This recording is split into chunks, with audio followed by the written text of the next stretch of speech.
So I believe we are ready to start. Yes. Hi everyone. I hope you are having a nice, productive day today. It's nice to meet you. It's my first webinar as PLT consultant for National Geographic Learning. So I decided to tell you something about myself. My name is Irina, as you can see, Irina Malarova. And I want to share several facts about myself and hope you will do the same about yourself in the chat box. I'm an LT consultant for linguist company that is proud to supply materials published by National Geographic Learning in Ukraine. And I'm from Zaporizhia, which is still Ukraine. Tell me where you're from. Okay, hi. Oh, Кривий Ріг? Yeah, sorry, bro. Hi, neighbors. Odessa. Okay, Dnipro. Oh, we have a lot of people from Dnipro today. Yeah, with us. Okay, Nikolai. Okay. Oh, okay, Poltava. Oh, Kyiv. Lviv. Ternopil. Odessa region. Oh.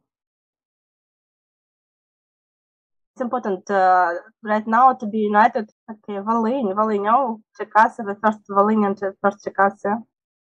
Okay. Okay. Please write to everyone. To whom? Everyone? Not just to me. Ternopil, Dnipro. One more time from Dnipro with love, yes. Okay. About me, I've been working in education and publishing books with publishing houses for a decent amount of time, as you see, 10 years.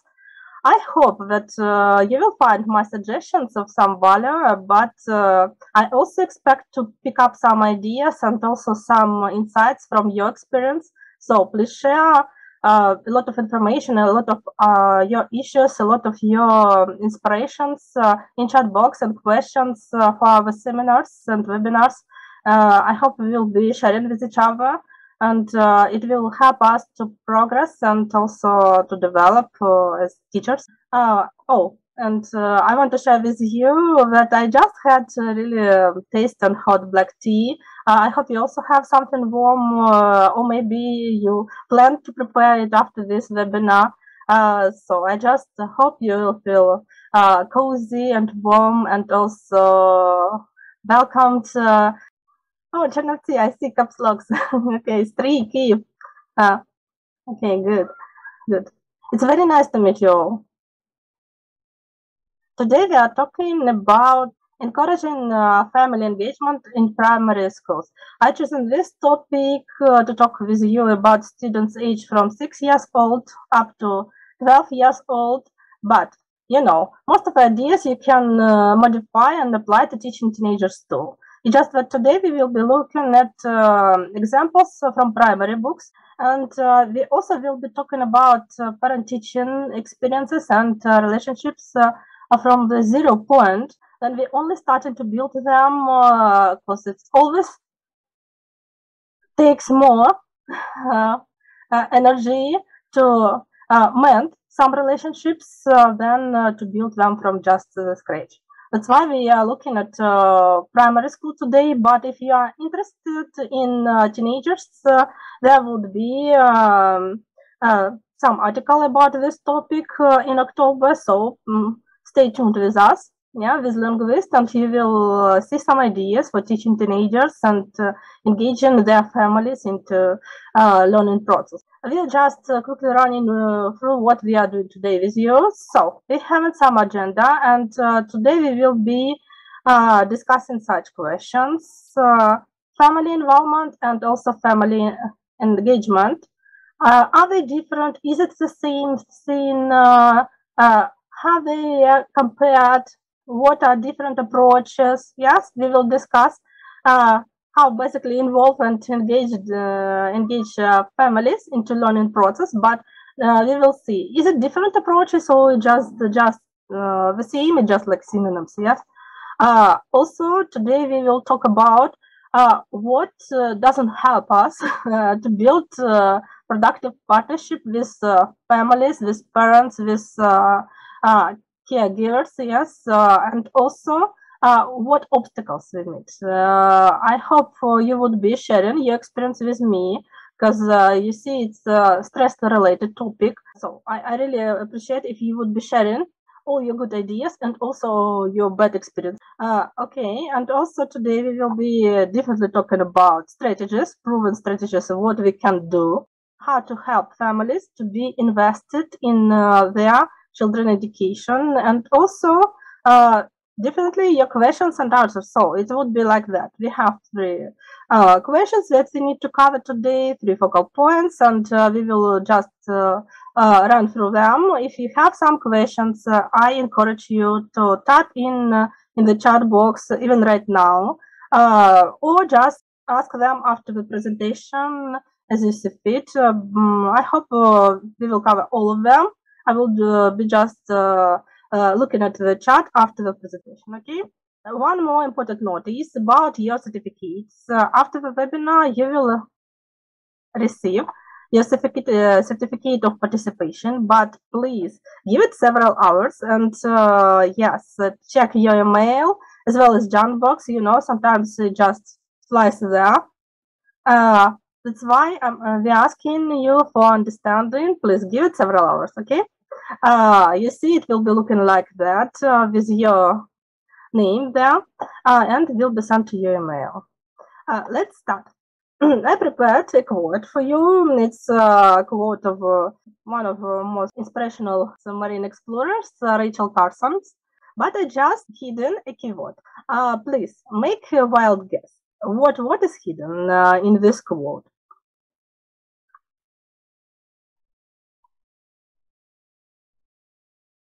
Okay.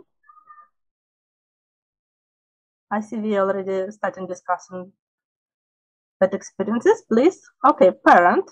Okay, parent. At least one parent. Okay. Teacher. Okay.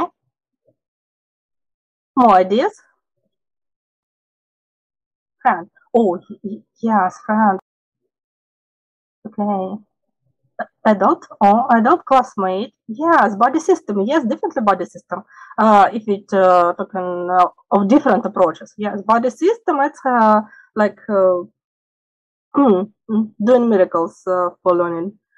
Okay, classmates. Yes, if you're doing some group and pair work. Okay, adult person.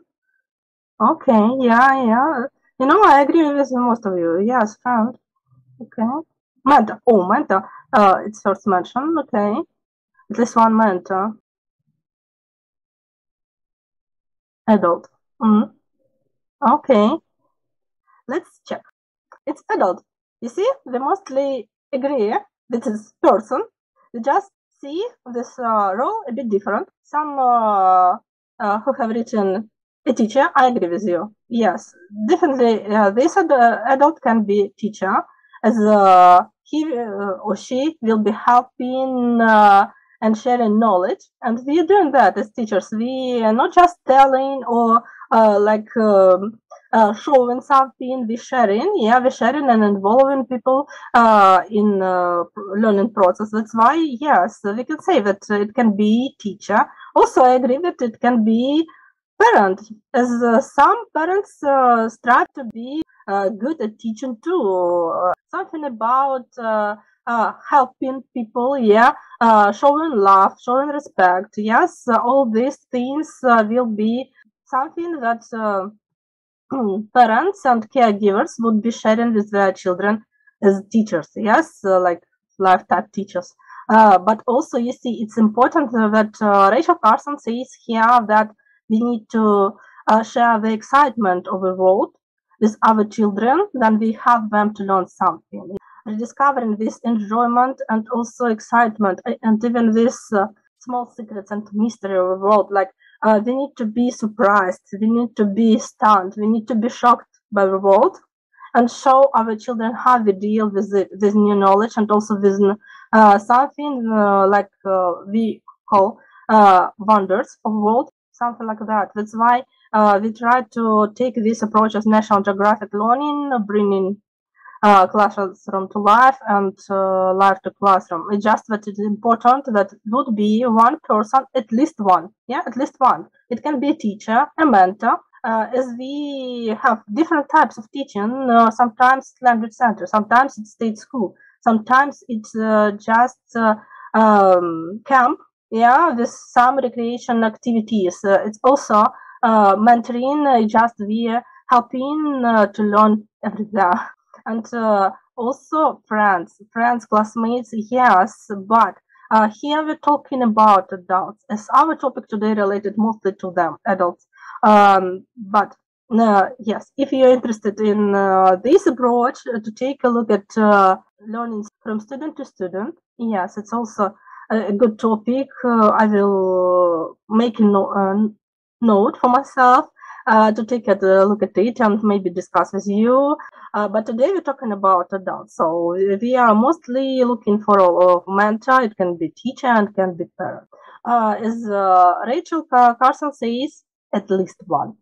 There is no such thing as at most two, at most three. No, we're talking about as many as we can.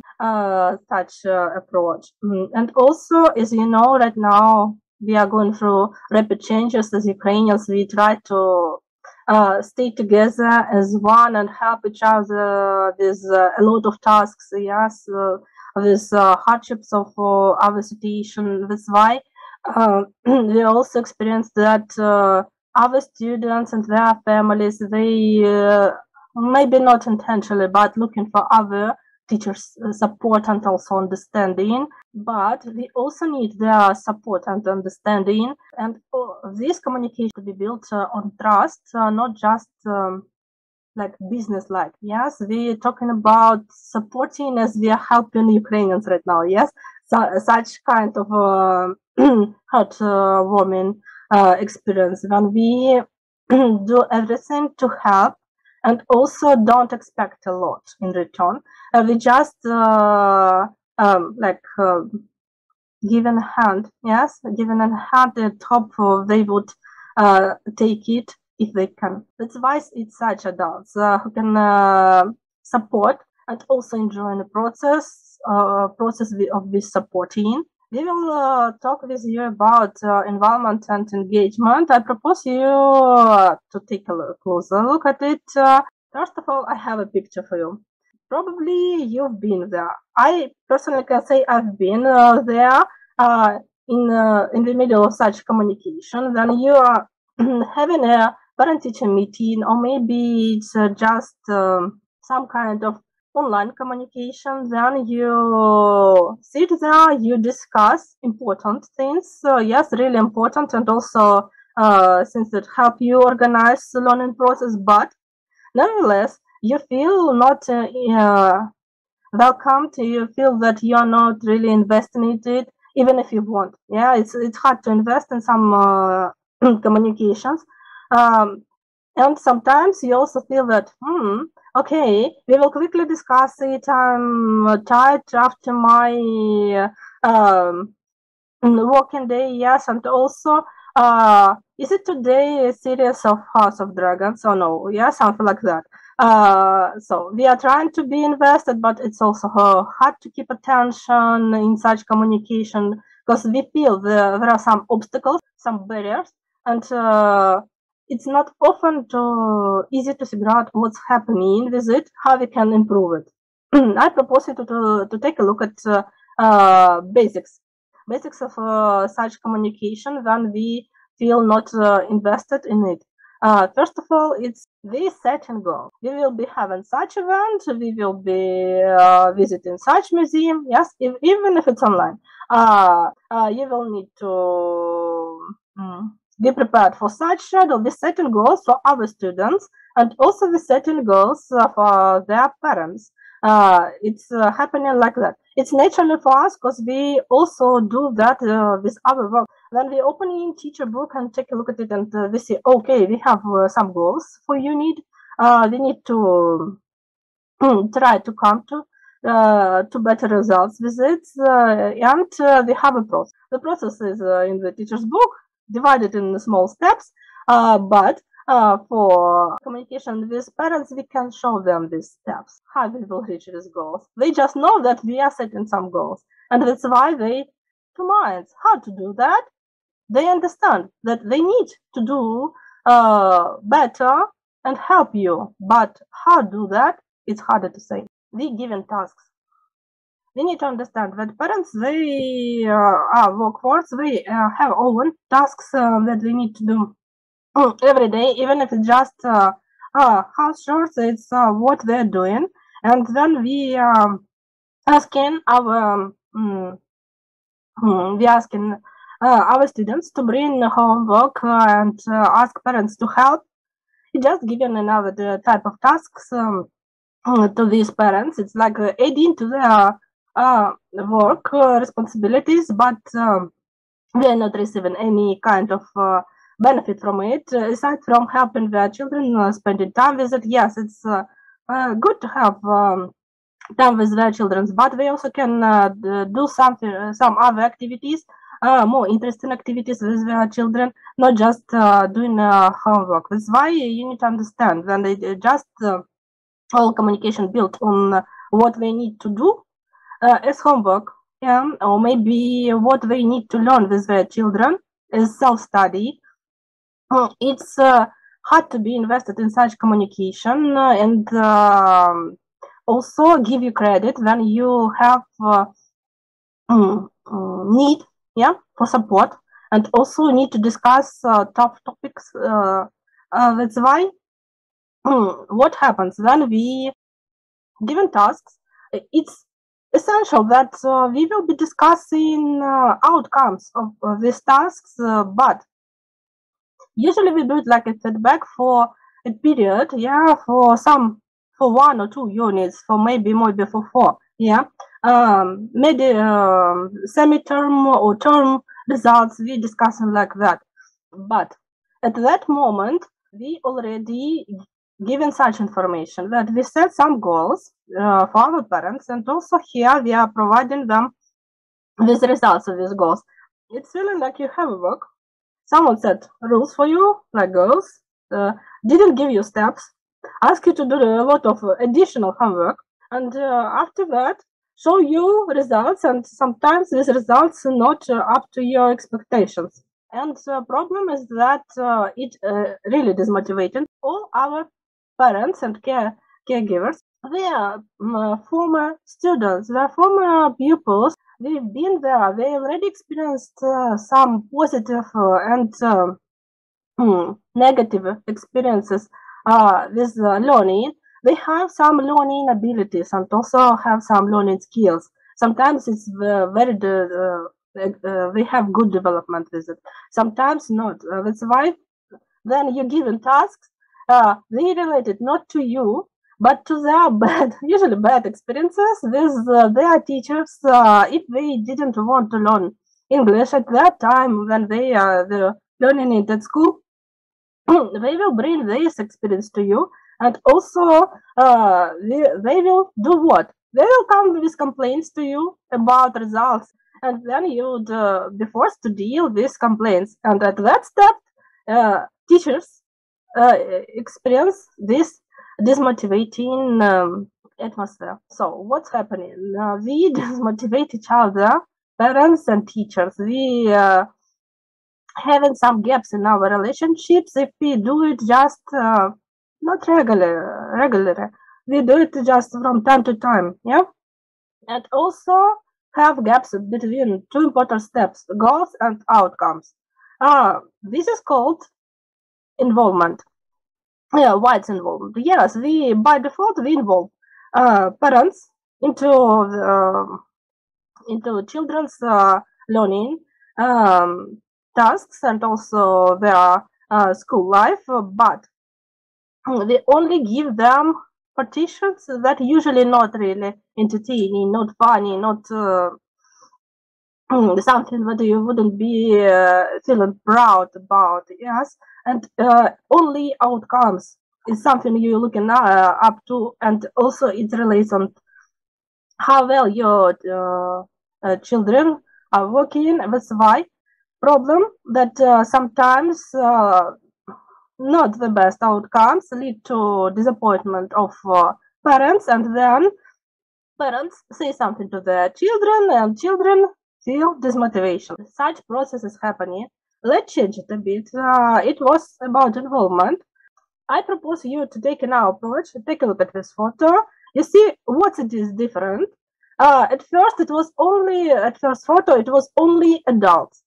Here we have adults from two sides, yes, parents and teachers, and also children. Don't forget that all our communication, even if we call it parent-teacher communication, there should be place for our students. Because first of all, it's communication. Then our students, if they are present, they hear some things about themselves, and it really helps them to boost their motivation for learning English, and also showing that they appreciate it, they are showing that they are welcomed. Yes, and also your students at that moment when they communicate with their family, they learn how to communicate in their future business workplace. How you build communication between parent and teacher sometimes will be showing results only in the decades when these children would go to workplaces and also have some communication with their colleagues, with their bosses, yes, with their chiefs, also with partners. Our children, they don't ask us to explain how to communicate. They pick up examples and look after these examples and also imitate after us, yes? So I'm proposing you to change our strategies for moving from environment to engagement. How we will do that? Take a look. We can start with not setting goals, but discussing goals. Because when we set goals for the families, we usually don't take in account their background, their abilities, their preferences. Yes, we probably haven't discussed with them strong points and big points of their children, what they see, how they see the development of their children, what we expect from them. Because at this step, if we discuss our goals with our families, we sometimes have a rare ability to correct them at that moment if they have some strange expectations from their children. Yeah, like my child will learn B1 in 2 years. Yeah, and just for first grade to expect that, it's really strange. But friend of a friend said that it's probably possible if you do like that. And these expectations are bringing to parents bring to you. And if you're not setting goals, you discuss your goals and sometimes provide even steps to achieve these goals. Yes, then family wouldn't be having such crazy ideas because there wouldn't be place for such ideas. And then they wouldn't come to you with this complaints about why we've done everything as you told us, but we are not B1 at 5th grade. Yeah, something like that. Okay, what else we will be doing? Not giving tasks. Our parents is not our workforce. We don't pay them money to do homework, and they don't really need it. What we can do? We still need to do some homework and also do some recycling, yeah, of vocabulary and grammar. It's expected. Some self-study is important thing, but we can share tasks. Yeah, we will discuss what tasks we can share with our families to build stronger communication with them, to build trust. If you can, try not to give homework to children, but for parents, give funny tasks, entertaining, something that we really would appreciate is former students, former pupils, just try to correct that bad experiences they probably had previously. Just give them something that they want to do with their children. That's why sometimes it's good to discuss these goals, because there you would know what families doing often with their children. If they drawing a lot, maybe they singing a lot, yeah, maybe dancing a lot. For you, you would be knowing what kind of activities to share with, and it wouldn't be seen as some kind of hard homework, but is hard to do. No, it would be some funny activity, it would be some small project, and you can do it easily, and also there wouldn't be some marks. You wouldn't be marking them. It's just for them to have some kind of fun, English-related fun, yeah? And also exposure to English language, but in fun activity. Okay, and also what we do, we don't just discuss outcomes. Outcomes, yeah, it's good when we talking about midterms and also term tests and showing a lot of tests, yes, but also important to do checks, self-checks. That's why you probably have seen a lot of checklists for our students, and also something to send to parents in recent teachers' books, yes, and also students' books. It's really helping you checking progress, you sharing progress, and at that moment it's easier to change your goals, meant some gaps in learning and also in studying, yeah. Change approach a bit for learning, to notice there are students doing better, and we need to pay more attention to them, yes. So checking progress and also talking with parents is really helping, but remember that sometimes we need to do the work of delivering bad news, yes. And at that moment we usually don't want to take a phone and call and say something bad about these nice children. No, we don't want to talk, even if it's about behavior, yeah. We don't want to be people who give bad news, because we by default we are really positive and also kind people, but we still have to do that. What we can do, you need to invest in this relationship and try to build trust. Then you have trust between a parent and teacher, even if you bring in bad news. It's always you have this credit, then you can take a small bit out of it and use it for this bad news. And also don't forget, if you're given bad news, you know, as we do an assessment in primary school, we also saying something positive, and also we proposing solutions. That's why if you just calling to talk about bad behavior, think about the ways how you can use this bad behavior in activities as total physical response, physical activities. Propose something for parents, because if you're experiencing bad behavior of this particular child, probably his or her parents also have some struggles with it. That's why they would be your support, and you would be their support. Don't just take the stain and say, okay, bad behavior, try to correct it. Stick to positive approach. Stick to be kind. Stick to be warm. Talk with smile. As you see, smile solves a lot. And then we smiling, it's easier to people to approach us. If you're talking about primary school, it's also, you know, this young learners is important to keep eye contact and also be understanding, and also to be positive and be kind.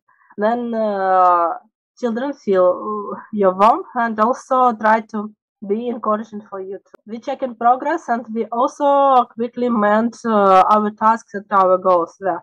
And also important step, asking for suggestions, because you know sometimes we stick to teachers' books a lot, and we forget that we have a good resource of knowledge going around us, and we are not using it. It's our parents. They have own experience, own knowledge about the world. They have different exposure to languages.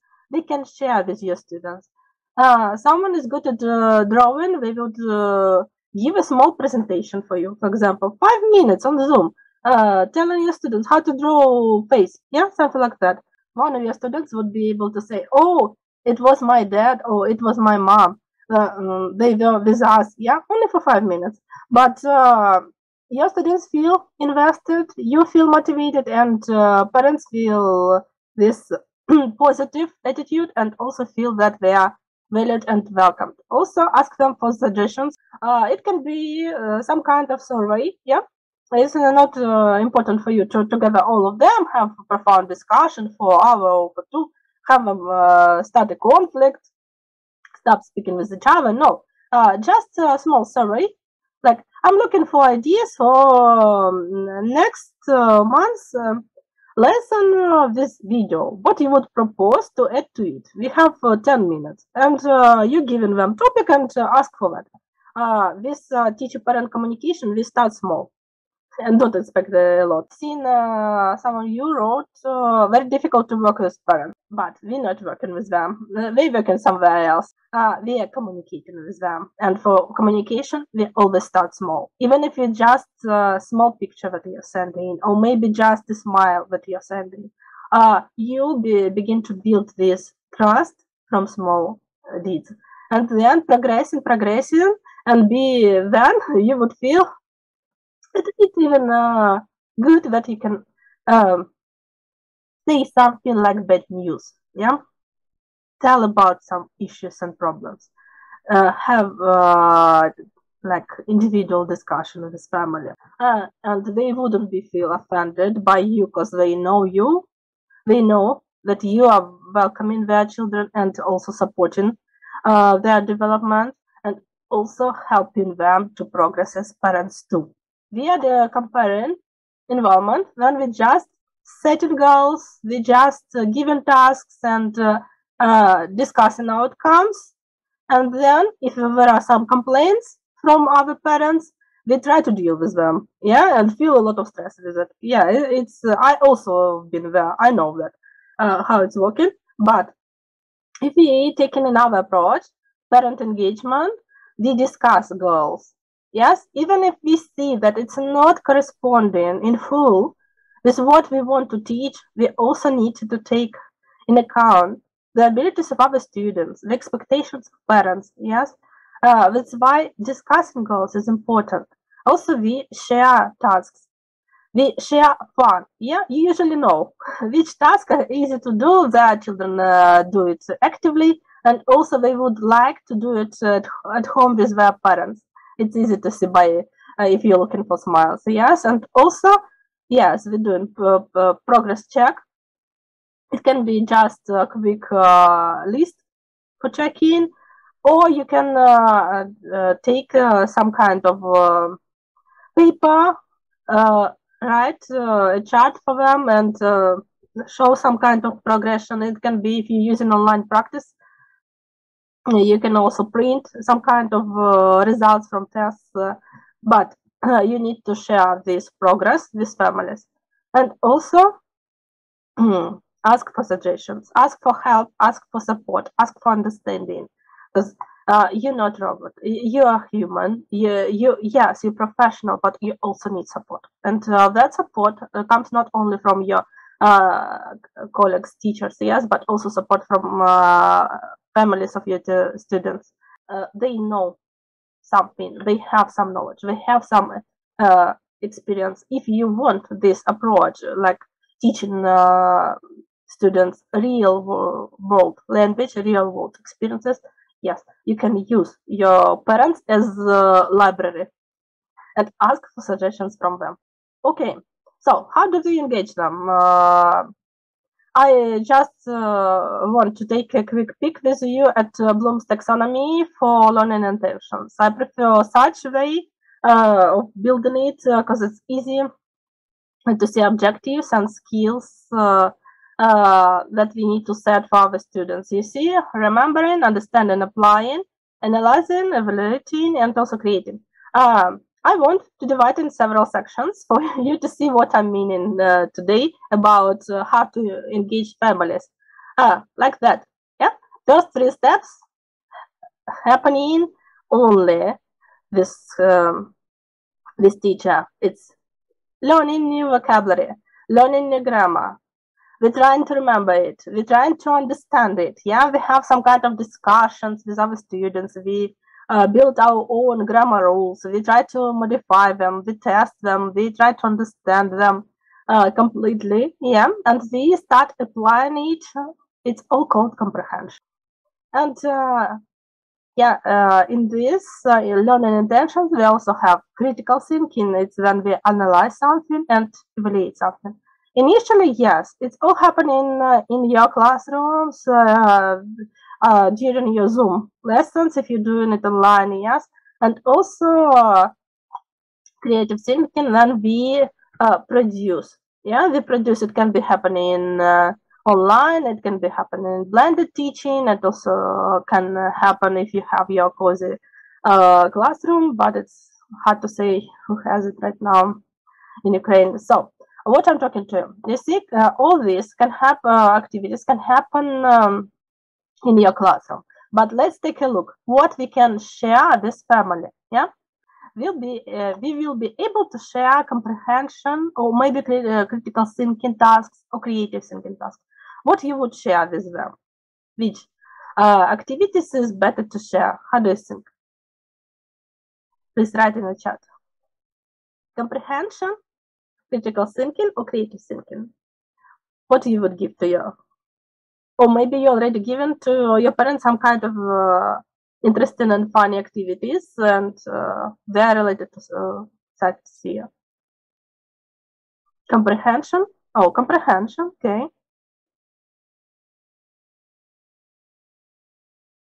Yes, critical thinking maybe. Okay.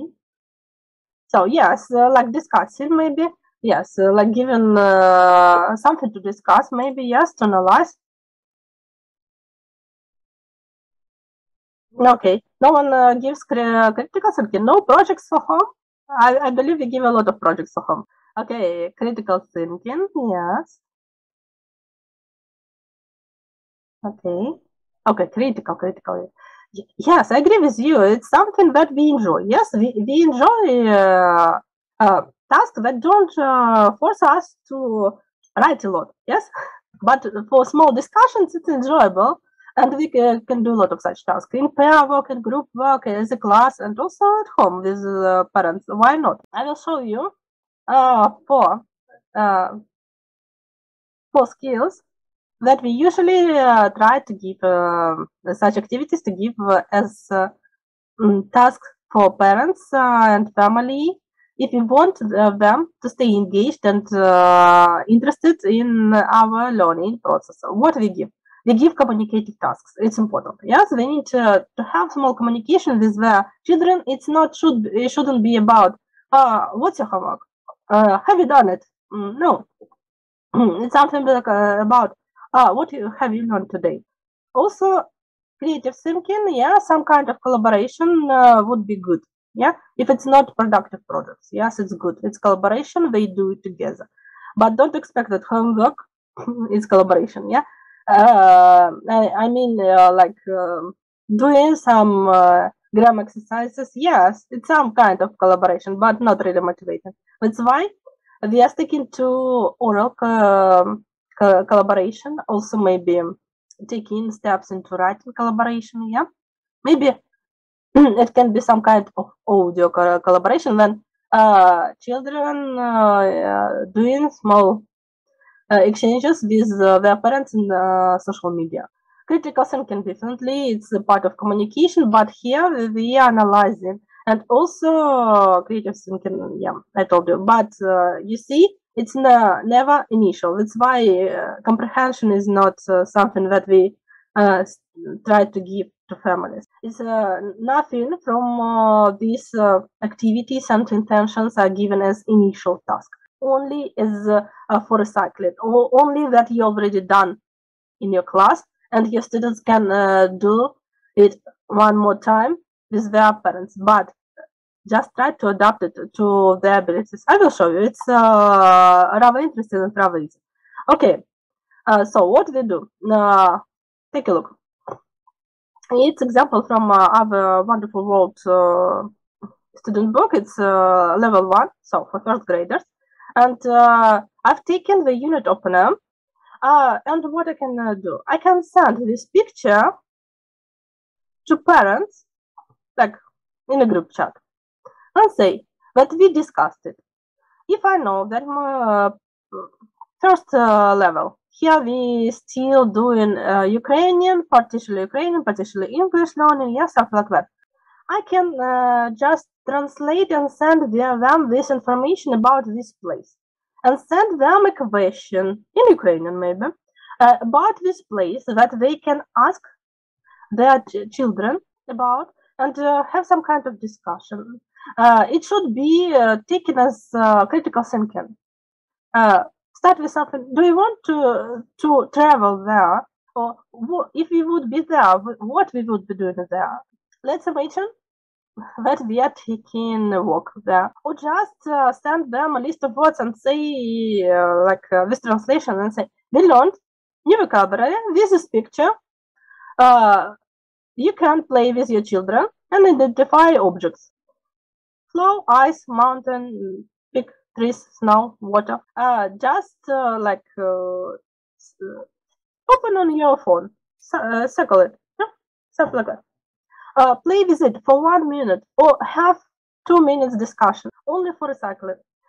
If children are given some kind of homework, aside from that, it's children's responsibility, and also we would be learning how to teach our children to finish their homework themselves. Yeah, even if they really young, they need to take this responsibility themselves, not expect that their parents would be doing it. It's not the responsibility of parents to do their homework, because then it would be parents learning, and they are not our students. We have particular students, and the books correspond to age of these students, not to the age of their parents. That's why I'm showing you what we can do with parents. We can give them unit opener and information about that to discuss. Also, we can just send, if you don't want to take something from a teacher's book, you can just send them a picture and also a blog. There are the new words, and they can also do it like that. Name objects, or draw objects. Take a look at It's a Wonderful World, our second edition. Wonderful and fabulous. Okay, so this is teaching tip. In this book, you would see a lot of such teaching tips for almost every lesson, but this one particularly tells you that you can use pictures to help remember vocabulary. Like your children can draw. What I propose you to do: ask your families to start some notebook for drawing. It can be even doodles, not especially drawing with pencils or markers. No, even for doodling for their young learners. And also ask them to draw and redraw. Sorry, you see the same picture of a unit opener, to redraw it. Yeah, but also important for them to draw river, playground, flower, and tree. Even if there is no playground, you see there is no really, and no flowers here. They need to draw. Yeah, add something like that. Okay, or maybe you would ask, draw your family in this picture, something like that. Additional activity. So if you only started teaching in primary school, or maybe you have a lot of experience, remember the teaching tips is good tips also for parents.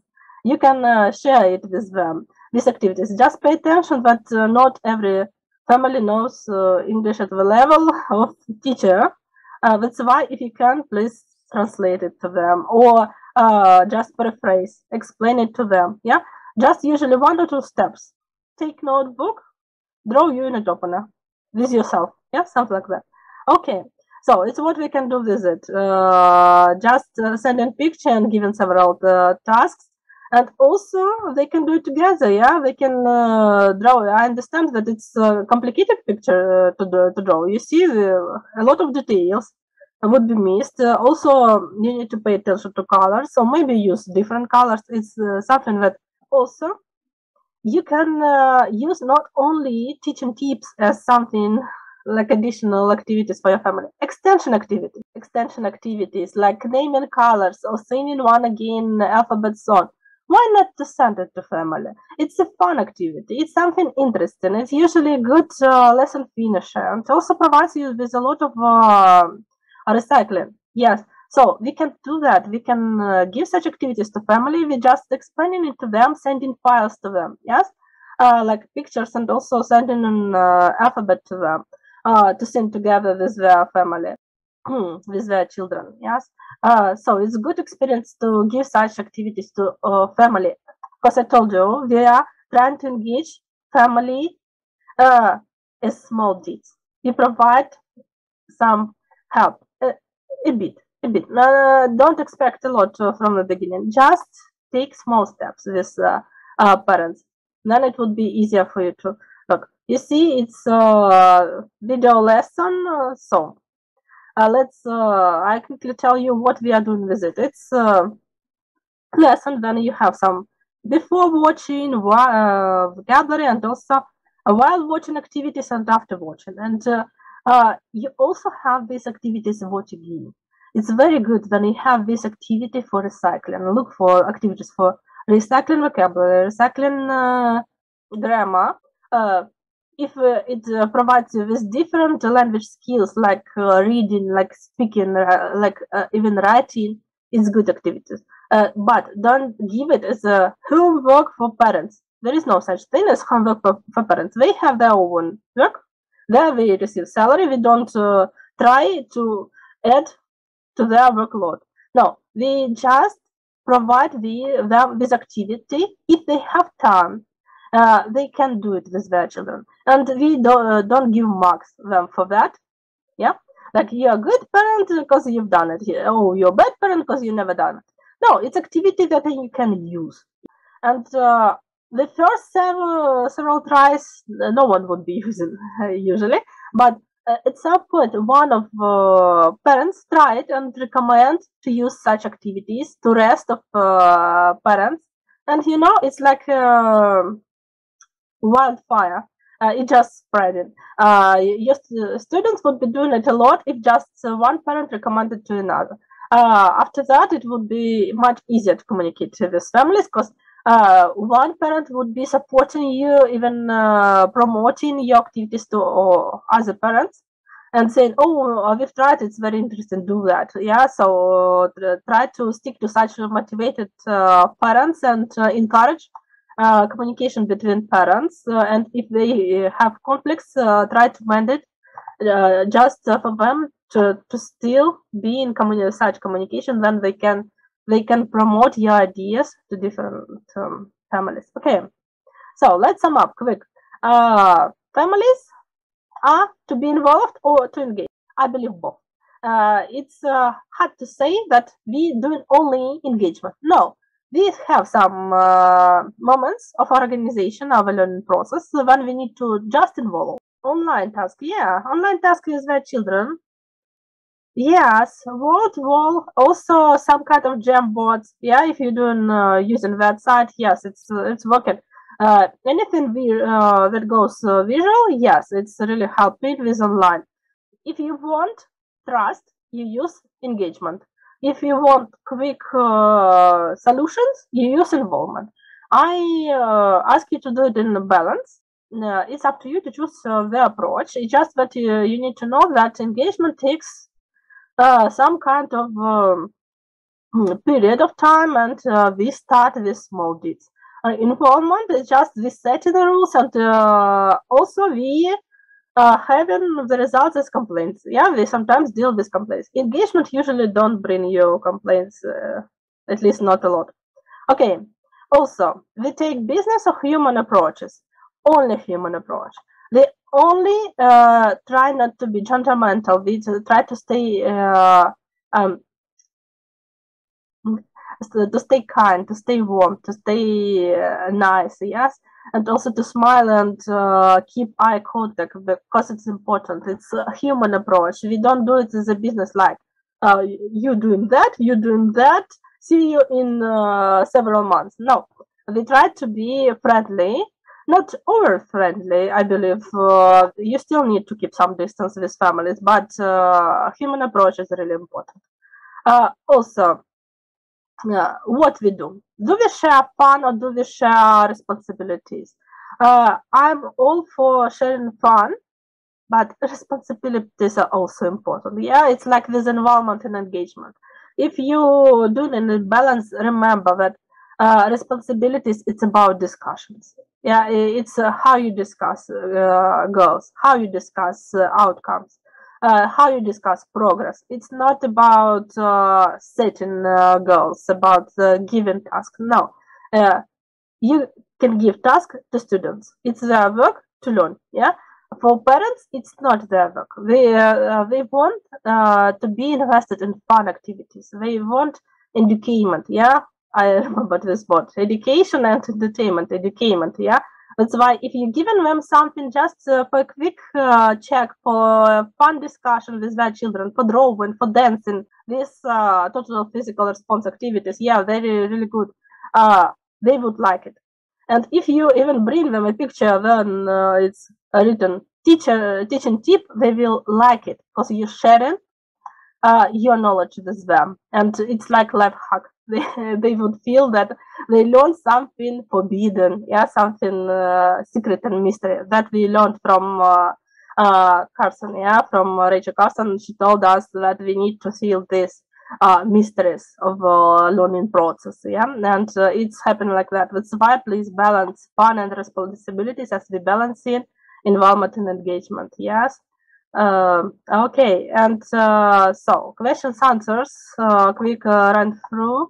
Okay, so what we're having here, it's about chat. Okay, hi Valin, if I'm not seeing it. Okay, in chat I've seen that okay, about good experiences. Okay, and I've seen about just general that it's hard to work with parents. Yes, if you experience some issues with teaching with particular National Geographic Learning cards, please contact me. You will see my information at a few slides. I believe that with these approaches we try to be to stay humble. Yeah, don't expect a lot and progress a little step by step. But it's easier to build good communication with family from first grade than to do it from seventh. Yeah, and it's harder to do it with teenagers. It's really hard. It's you need to deal not with experiences that parents have as former students, but also with experiences how they communicated with primary teachers. Also, I want to remind you that your certificate will be sent to you. Please check your emails. And also, for any kind of information, please contact Linguist Company. Yeah, you see all other information is here. Phone number, also emails, and our site. Also on our Facebook page for National Geographic Learning in Ukraine, you can find today a lesson plan for Wonderful World and some recommendations about additional activities. Thank you for having me today, and staying with us. Yes, please stay safe. If you need to contact me, please use this phone or visit site for National Geographic Learning in Ukraine.